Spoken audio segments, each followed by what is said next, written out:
नमस्कार, आप देख रहे हैं टीवी अंग प्रदेश। मैं हूं आपके साथ निशा। भागलपुर के बड़ी खबरों के बुलेटिन में आपका स्वागत है।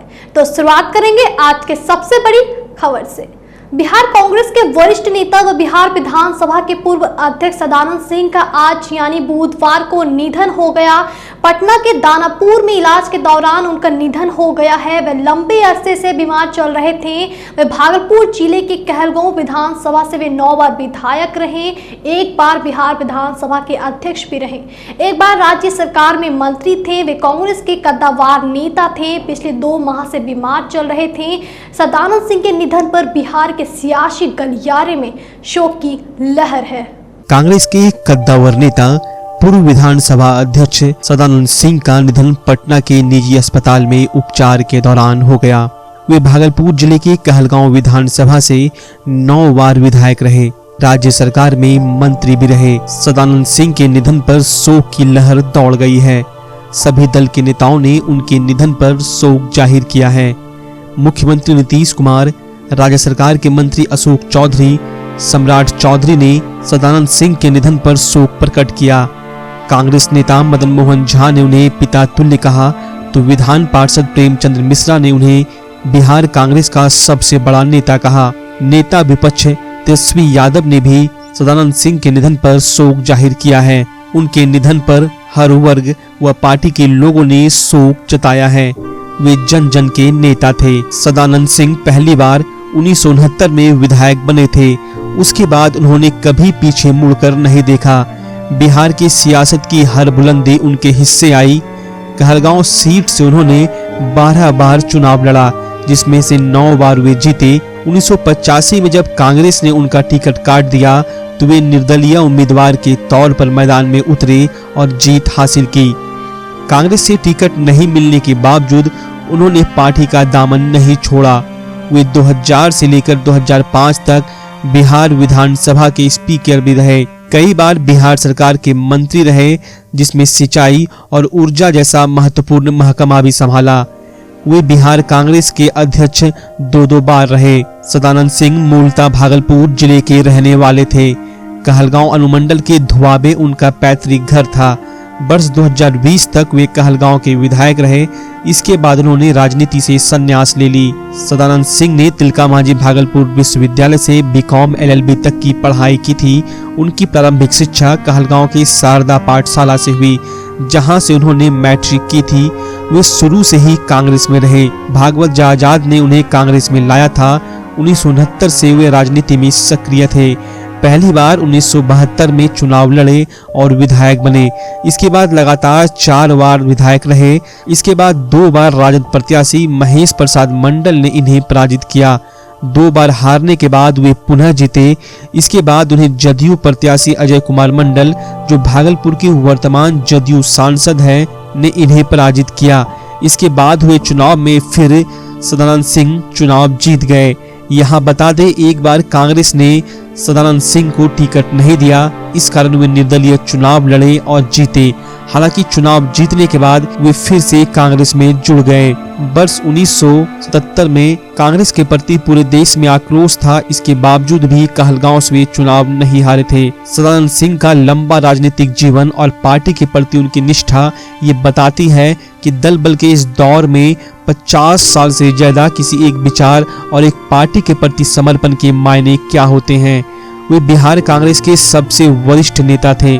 पिछले कुछ सालों से कांग्रेस ने बिहार में बुरा से बुरा दौर देखा, लेकिन सदानंद सिंह हमेशा हर सियासी तूफान के आगे भी किसी दीपक की लौ बनकर डटे रहे। सदानंद सिंह कांग्रेस की तरकस में उस तीर की तरह थे, जिसे पार्टी कहीं भी कभी भी इस्तेमाल कर सकती थी। सदानंद सिंह की राजनीति बेलौस थी, बेबाक थी। वे किसी गुट में नहीं रहते थे और हमेशा पार्टी हित का रास्ता ही अख्तियार करते थे।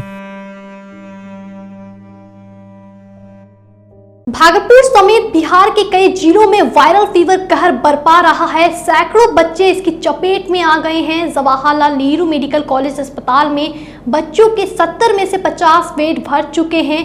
लेकिन जिस तरह से हर रोज बच्चे इससे ग्रसित हो रहे हैं, ऐसे में जल्द ही सभी अस्पतालों के बच्चों के निको और पीको वार्ड भर जाएंगे। मंगलवार को भी मायागंज अस्पताल में 5 नए बच्चे भर्ती हुए हैं। पूरे प्रदेश में बच्चों की बड़ी संख्या में बीमार होने के बाद स्वास्थ्य महकमा अलर्ट हुआ है। लगभग 50 बेड भरे हुए हैं और ये सारे सीजनल फ्लू, सर्दी, खांसी, बुखार, उसमें कुछ टाइफाइड्स भी निकल जाते हैं जो वाटर बॉर्न होता है बरसात के सीजन में जो होता है। बुखार के मामलों की जांच की टीम बनाई गई है। यह टीम अधिक प्रभावित जिलों का दौरा करेगी। शिशु रोग विशेषज्ञ डॉक्टर अजय सिंह ने बताया कि जानकारी ही वायरल फीवर का बचाव है। बच्चों को वायरल फीवर वाले बच्चों से दूर रखें, एक दूसरे की गोद में ना दें। औसतन 2 साल के आसपास के बच्चे ज्यादा बीमार हो रहे हैं। पास ऐसे लोगों के पास अपने बच्चों को नहीं दें जहां वायरस इन्फेक्शन ऑलरेडी है। यानी अभी ट्रैवलिंग में एहतियात बरतें, एक दूसरे के घर जाने में एहतियात बरतें। जवाहरलाल नेहरू मेडिकल कॉलेज अस्पताल के अधीक्षक असीम कुमार दास ने बताया कि 50 बेड हमारे यहाँ भरे हुए हैं। अभी सीजनल बुखार है, सभी बच्चों का कोविड टेस्ट भी किया गया, सभी रिपोर्ट नेगेटिव है। पैनिक होने की जरूरत नहीं है, यह 3 से 6 दिन में ठीक हो जाते हैं। जिला अधिकारी सुब्रत कुमार सेन ने कहा कि वायरल फीवर या किसी अन्य बीमारी पर विभाग अलर्ट है, कोरोना के लक्ष्य किसी में नहीं है। नहीं, देखिए, वायरल फीवर को लेकर के हो या कोई भी इस तरह की बीमारी जिसमें कि सडन राइज देखा जाता है, तो स्वास्थ्य विभाग के सारे पदाधिकारी, चिकित्सक सब लोग अलर्ट रहते हैं। जगदीशपुर प्रखंड में पंचायत चुनाव का नामांकन कार्य दूसरे दिन से काफी गति से आरंभ की गई है। प्रखंड कार्यालय के सामने भागलपुर हंसिया राजमार्ग पर चुनावी मेले में लोग आनंद ले रहे हैं। सड़क जाम जैसी स्थिति दिन भर उत्पन्न होती रही, अस्थायी दुकानें भी सज गई है, तो प्रत्याशियों के समर्थक भी काफी अधिक संख्या में नारे लगाते हुए पहुंच रहे हैं। आज दूसरे दिन हुए नामांकन में कुल 155 प्रत्याशियों ने नामांकन पर्चा भरा, जिसमें मुखिया पद के लिए 14 प्रत्याशियों ने नामांकन दाखिल किया। सरपंच पद के लिए 8 एवं पंचायत समिति सदस्य के लिए 15 प्रत्याशियों ने नामांकन दाखिल किया है। वार्ड सदस्य के लिए कुल मिलाकर 92 प्रत्याशियों ने नामांकन कराया। पंच के पद के लिए 16 प्रत्याशियों ने नामांकन कराया। वार्ड प्रत्याशियों की संख्या अधिक होने के कारण उनके लिए अतिरिक्त काउंटर की भी व्यवस्था की गई है। मुखिया पद के लिए शाहजंगी पंचायत से सवाना खातून, चांदपुर पंचायत से शालू कुमारी, माया देवी, इमामपुर पंचायत से नीलोफर साइन, पुरैनी टोला सोनचक से रूवी देवी, जगदीशपुर पंचायत से लालमती देवी, सनहोली से प्रदीप कुमार यादव, विभास चंद्र यादव, जमनी से विनोद पासवान, सैनो से रवि कुमार यादव, भवानीपुर देशरी से अशोक कुमार शाह, बैजानी से ब्रह्मदेव पासवान, खीरवान से अजय कुमार राय आदि ने अपने समर्थकों के साथ पहुंचकर नामांकन दाखिल किया। विधि व्यवस्था बनाए रखने के लिए पुलिस भी अपनी ड्यूटी पर मुस्तैद दिख रहे थे। भागलपुर के ततारपुर थाना क्षेत्र में नशा के धंधे के कारण 2 युवकों की हत्या के बाद स्थानीय लोग नशे के खिलाफ एकजुट हो रहे हैं। देर शाम काचवरी चक यतीम खाने में नशे के धंधेबाज और नशेड़ियों के खिलाफ बैठक की और मोहल्ले में ऐसे तत्वों के प्रवेश पर रोक लगाए जाने का ऐलान किया। बैठक के दौरान प्रताप को थानेदार संजय कुमार सुधांशु, मुजाहिदपुर थानेदार सुबोध कुमार, पूर्व उप महापौर डॉक्टर प्रीति शेखर, पार्षद प्रतिनिधि मोहम्मद असगर अली समेत बड़ी संख्या में स्थानीय लोग मौजूद थे। बैठक में तय हुआ कि नशे के धंधेबाजों को रोकने के लिए प्रत्येक मोहल्ले में पहरा कमेटी गठित किया जाएगा। हर एक मोहल्ले में यह कमेटी रात में अपने अपने इलाकों की चौकसी करेगी। इस दौरान नशे के धंधेबाज अगर दिखेंगे तो उसे पकड़कर पुलिस को सौंप दिया जाएगा। पुलिस भी ऐसी कमेटियों का सहयोग करेगी और इस दौरान पुलिस पदाधिकारियों और जनप्रतिनिधियों ने हर संभव मदद का भरोसा स्थानीय लोगों को दिया। जिस तरह इन दिनों भागलपुर के लोग नशा और नशा कारोबारियों के खिलाफ अभियान चला रहे हैं, उससे नशा तस्करों में हड़कंप का माहौल देखा जा रहा है। भागलपुर के वरिष्ठ पत्रकार आशीष रंजन की मां मंजू बाला सिन्हा के निधन से पत्रकारिता जगत के साथ साथ सामाजिक और राजनीतिक क्षेत्र के लोगों के बीच भी शोक की लहर देखी जा रही है। सुबह 5 बजे सिकंदरपुर स्थित आवास पर मंजू बाला सिन्हा के द्वारा अंतिम सांस ले जाने की खबर मिलते ही बड़ी संख्या में पत्रकार समाजसेवी के साथ साथ राजनीतिक दल के नेताओं ने भी पहुंचकर अपनी शोक संवेदना व्यक्त की। कांग्रेस विधानमंडल दल के नेता अजीत शर्मा मंजू बाला सिन्हा का अंतिम दर्शन करने उनके आवास पर पहुंचे और उनके परिजनों से मिलकर ढांढस बंधाया। मंजू बाला सिन्हा का अंतिम संस्कार बरारी स्थित शमशान घाट पर किया गया, जहां उनके छोटे पुत्र अभिषेक रंजन ने पूरी विधि विधान के साथ अपनी मां को मुखाग्नि दी। इस दौरान पार्षद प्रतिनिधि दीपक शाह, फोटो जर्नलिस्ट संघ के अध्यक्ष शशि शंकर, नीरज कांतेश, सुबोध कुमार, अश्विनी, राजीव, सत्यम सहित बड़ी संख्या में पत्रकार, सामाजिक संगठनों के लोग और विभिन्न राजनीतिक पार्टियों के लोग मौजूद थे।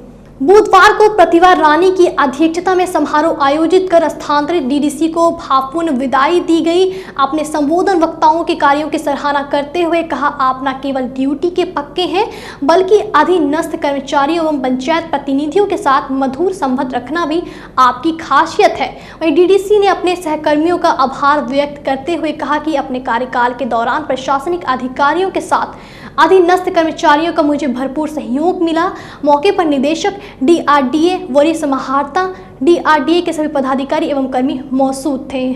अब वक्त तो चला एक छोटे से ब्रेक का, फौरन लौटेंगे। देखते रहिए टीवी अंग प्रदेश।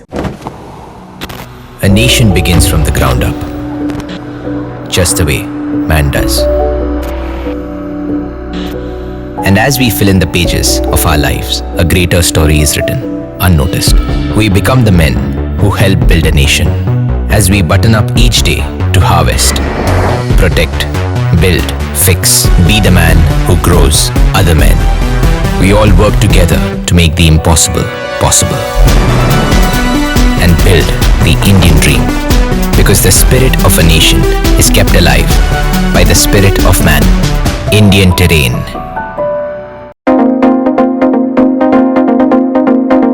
होटल स्टोन पार्क अब आपके शहर भागलपुर में खुल चुका है। बड़े शहरों जैसी अत्याधुनिक सुविधाओं से युक्त होटल स्टोन पार्क, तमाम जरूरी सुविधाएं अब आपके बजट में। AC, non AC room, conference room, 24/7 power backup, wifi जैसी सुविधाएं। भागलपुर रेलवे स्टेशन एवं प्राइवेट बस स्टैंड के नजदीक स्थित होटल स्टोन पार्क में जब आप एक बार आएंगे तो बार बार आने का दिल चाहेगा। तो हमें सेवा का एक मौका अवश्य दें। हमारा पता है होटल स्टोन पार्क, पटल बाबू रोड, सिटी मार्ट मॉल के बगल में, भागलपुर। आपके भागलपुर में पूरी भव्यता के साथ महिलाओं के लिए पहली बार भव्य रेंज और ब्रांडेड आइटम का संसार भाव्या। बेनवियो बेहद ही खूबसूरत sari, lehenga, salwar suit, suit piece, kurti और अंडरगारमेंट्स, ये सब कुछ होगा एक ही छत के नीचे। भाव्या यानी भाव्या के साथ भव्य रेंज की सौगात। बेनवियो Bhavya exclusive showroom, Kachahari Chowk, near petrol pump, Bhagalpur. Bhavya exclusive showroom. Break के बाद फिर से एक बार आपका स्वागत है टीवी अंग प्रदेश में। बढ़ते हैं अगली खबर की ओर। नवगछिया अनुमंडल के भीपुर एवं नारायणपुर प्रखंड के 5वें चरण में होने वाले पंचायत चुनाव को लेकर प्रशासनिक तैयारियां तेज कर दी गई है। इस बार पंचायत चुनाव ईवीएम और बैलेट पेपर के माध्यम से होने हैं। इसको लेकर ईवीएम के कमीशनिंग व डिस्पैच सेंटर के भीपुर के सर्वोदय विद्यालय का चयन किया गया है, जहां प्रखंड के सभी 13 पंचायत का ईवीएम और बैलेट पेपर की कमीशनिंग की जाएगी और वहीं से मतदान के दिन डिस्पैच किया जाएगा। इसको लेकर बुधवार को नवगछिया के एसडीओ यतेंद्र कुमार पाल व डीसीएलआर प्रमानंद शाह ने ईवीएम और कमीशनिंग व डिस्पैच सेंटर बीपुर के सर्वोदय विद्यालय का निरीक्षण किया। साथ ही बीपुर बीडीओ सह निर्वाची पदाधिकारी सतीश कुमार के द्वारा की गई तैयारी का जायजा लिया और इस दौरान उन्होंने निर्वाची पदाधिकारी को आवश्यक दिशा निर्देश दिए और कहा कि राज्य निर्वाचन आयोग के गाइडलाइन के अनुसार हम लोग तैयारी कर रहे हैं।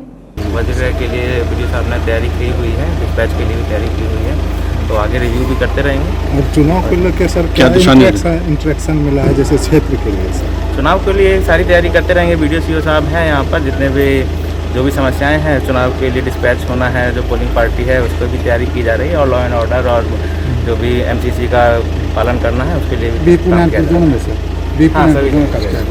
भागलपुर में भी नगर निकाय के कर्मियों की हड़ताल जारी है। हड़ताल के दूसरे दिन भी तमाम सफाई कर्मी समेत कार्यालय कर्मी हड़ताल पर डटे रहे। अपनी 13 सूत्रीय मांगों को लेकर स्थानीय निकाय कर्मियों की मांग बिहार सरकार से जारी है।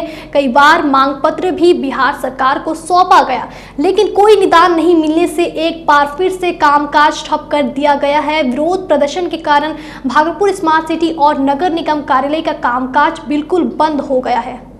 भागलपुर में JLN अस्पताल के सर्जरी विभाग के डॉक्टर कुमार रत्नेश को IMA नई दिल्ली ने शिक्षक दिवस के मौके पर मानद प्रोफेसर के रूप में सम्मानित किया है।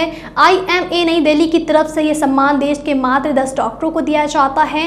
डॉक्टर कुमार रत्नेश बिहार, झारखंड और उड़ीसा प्रांत के इकलौते डॉक्टर हैं जिन्हें मेडिकल कॉलेज एवं अस्पताल के लिए प्रोफेसरशिप का सम्मान मिला है। IMA नई दिल्ली के doctor A Jayalal, doctor JSM Lele, doctor Sahajanand और PD सिंह की मौजूदगी में डॉक्टर कुमार रत्नेश को प्रोफेसरशिप के सम्मान से नवाजा गया। बातचीत के दौरान डॉक्टर कुमार रत्नेश ने बताया कि मिली सम्मान भागलपुर और बिहार के लिए है और आने वाले समय में अन्य मेडिकल के लिए प्रेरणा स्रोत के तौर पर है। भाद्र मास के शुक्ल पक्ष की तृतीया तिथि यानी 9 सितंबर को हरितालिका तीज है। इस दिन महिलाएं निराजर व्रत धारण कर अखंड सौभाग्यवती होने की कामना करती है। तीज व्रत को लेकर एक ओर जहां महिलाओं में खासा उत्साह देखने को मिल रहा है, वहीं दूसरी ओर महादलित परिवार के लोगों के द्वारा तीज पर्व में लगने वाले सूप, डलिया और बांस से बनने वाले अलग अलग सामानों की तैयारियां जोरों से की जा रही है। इस दौरान महादलित परिवार के पुरुषों के साथ साथ महिलाएं और बच्चियां भी सामान बनाने में हाथ बटा रही है। तीज पर्व को लेकर सामान बना रहे महादलित परिवार के लोगों ने बताया कि कोरोना संक्रमण के कारण पिछले वर्ष उनके द्वारा तैयार किए गए सामानों की बिक्री नहीं हुई थी, लेकिन अभी संक्रमण कम हुआ है और उन्हें उम्मीद है कि इस बार उन सबों के द्वारा तैयार सामानों की अच्छी बिक्री होगी, जिससे उनके परिवार को आर्थिक परेशानियों से निजात मिल सकेगा। इसका डलिया बना रहे, 4 साल तक नहीं हुआ, लॉकडाउन लग गया, 3 साल बना रहे हैं। क्या हुआ था अगले साल? कोरोना बीमारी हो गया था। अगले साल बना रहे हैं। तो दुकानदारी नहीं हुआ था अगले बार? नहीं, अभी हो रहा है। जैन धर्मावलंबियों का दशलक्षण महापर्व को लेकर नाथनगर के कबीरपुर स्थित जैन सिद्ध क्षेत्र में लगभग तैयारियां पूरी कर ली गई है। यह पर्व 10 सितंबर से शुरू होकर 19 सितंबर तक मनाया जाएगा। मिली जानकारी के मुताबिक इस सिद्ध क्षेत्र में राजस्थान, कर्नाटक, मध्य प्रदेश, बंगाल समेत अन्य जगहों से श्रद्धालु यहां पहुंचेंगे। वहीं जैन सिद्ध क्षेत्र के मंत्री सुनील जैन ने कहा कि इस दौरान भगवान वासुपूज्य का स्वर्ण, रजत समेत अन्य धातु के 108 कलश से मस्तकाभिषेक कराया जाएगा। वहीं पूजा अर्चना व आराधना की जाएगी। श्रद्धालु विश्व कल्याण व उन्नति के लिए सत्य, संयम, तप, त्याग, ब्रह्मचार्य की आराधना करेंगे। वहीं 19 सितंबर को भगवान वासुपूज्य निर्माण महोत्सव भी मनाया जाएगा। वहीं कोरोना से बचाव को देखते हुए सोशल डिस्टेंसिंग का ख्याल रखा जाएगा। मास्क व सैनिटाइजर की भी व्यवस्था प्रवेश द्वार व आयोजन स्थल में भी व्यवस्था रहेगी।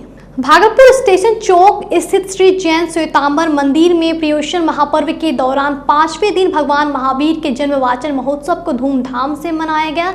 इसके पश्चात भगवान महावीर की माता त्रिशला के गर्भ में आने से पूर्व देखे गए 14 सपनों की बोली लगाई गई, जिसमें धर्म प्रेमियों ने बढ़ चढ़ कर हिस्सा लिया। जन्मोत्सव के दौरान माता त्रिशला को आए 14 सपनों की बोलियां लगाकर उन्हें प्रतिष्ठित किया गया। बाल प्रभु महावीर को पालने में झुलाया गया तथा भजन संध्या का आयोजन किया गया। श्री जैन श्वेतांबर मंदिर से विनोद दुगड़ ने धर्म के बारे में जानकारी दी और इसके महत्व को समझाया। जैनी आचरण और व्यवहार से जीव मात्र की रक्षा को अपने परम कर्तव्य मानते हैं। विशेषकर चातुर्मास के इन दिनों परिवेश में और अप्रत्यक्ष रूप से भी पशु हिंसा से बचने का यथासंभव प्रयास किया जाता है। चतुर्मास यानी बरसात में कई जीवों का जन्म होता है और धीरे धीरे हरियाली बढ़ जाती है, इसलिए सूक्ष्म जीवों के नाश की आशंका को देखते हुए आहार में खाद अखाद का विशेष ध्यान रखा जाता है। दोपहर 3 बजे महावीर जन्मवाचन कार्यक्रम हुआ, जिसमें प्रभात जैन द्वारा प्रभु जन्मवाचन पढ़ा गया। शाम में स्वामी वात्सल्य का कार्यक्रम भी संपन्न हुआ। आखिर में संध्या भक्ति एवं भव्य आरती के साथ ही प्रभु जन्म दिवस और 5वें दिन का समापन हुआ। इस दौरान अध्यक्ष विवेक कुमार दुगड़, महामंत्री प्रभाकर सिंह जैन सहित प्रभात सिंह जैन दुगड़, अलका दुगड़, अंजू जैन, प्रतिमा भांडिया सहित अन्य भक्तिगण मौजूद थे। आज के लिए बस इतना ही। मुझे दीजिए इजाज़त और हमसे जुड़े रहने के लिए हमारे चैनल को सब्सक्राइब कर लें और कमेंट कर अपनी राय हमसे ज़रूर शेयर करें। तो फिर होगी आपसे मुलाकात, तब तक के लिए नमस्कार।